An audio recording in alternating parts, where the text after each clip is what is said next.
udah dilaporkan udah sampai mana bang tahap lapornya bang? Boleh dijawab. Untuk saat ini proses laporannya sudah limpah dari Barreskrim Mabes Polri ke Polda Metro Jaya, namun tetap menjadi atensi dari Barreskrim Mabes Polri. Kemarin kita sudah komunikasi dengan tim penyidik di Polda Metro Jaya. Puji Tuhan, alhamdulillah sudah limpah unit ke unit 4, ada 4. Nah, kemungkinan besar dalam waktu yang sangat singkat akan ada panggilan klarifikasi kepada Bung Ryan sebagai pelapor.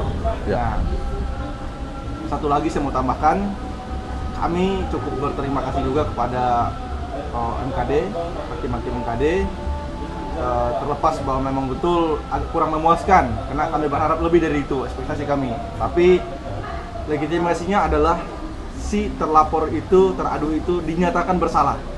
Itu sangat penting bagi kami, karena nanti bukti itu akan kami bawa sebagai bukti di laporan kepolisian juga.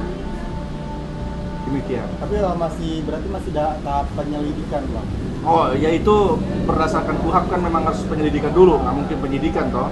Jadi penyelidikan berarti? Oh belum, masih tahap penyelidikan sekarang. Tapi ada kemungkinan nggak akan mungkin lebih cepat itu naik ke tahap penyidikan after MKD memutuskan bersalah ini? Seharusnya demikian, karena sebetulnya buktinya sudah sangat kuat.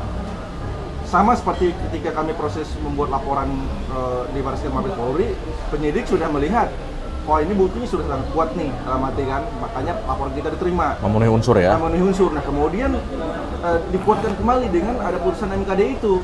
Jadi nanti harapannya kita yang seharusnya memang ini prosesnya seharusnya cepat, karena nggak perlu yang bertele-tele lagi toh. Buktinya sudah orang bisa saksikan di media, putusannya juga dibacakan secara umum, ya kan, orang juga bisa melihat. Tinggal ya mungkin ada ahli yang akan diperiksa ya, biar itu mengalir aja. Tapi harapan kita harusnya cepat ini. Akselerasi harusnya ya? Iya.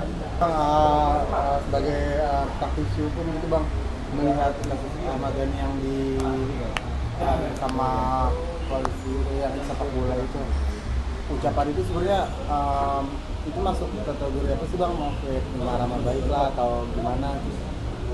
Begini, kalau yang kenapa masuk gitu? Kan itu kan hanya penyampaian ide gitu. Begini, kalau kita melihat ya terkait dengan naturalisasi itu, anggota dewan itu ada peraturannya, ada namanya peraturan anggota dewan. Kemarin saudara teradu itu Ahmad Dhani dinyatakan bersalah melanggar, kalau saya nggak salah pasal 2 atau pasal 3 ya, tentang peraturan anggota dewan. Nah, di situ tuh dinyatakan begini, kurang lebih begini bunyinya kalau tidak salah.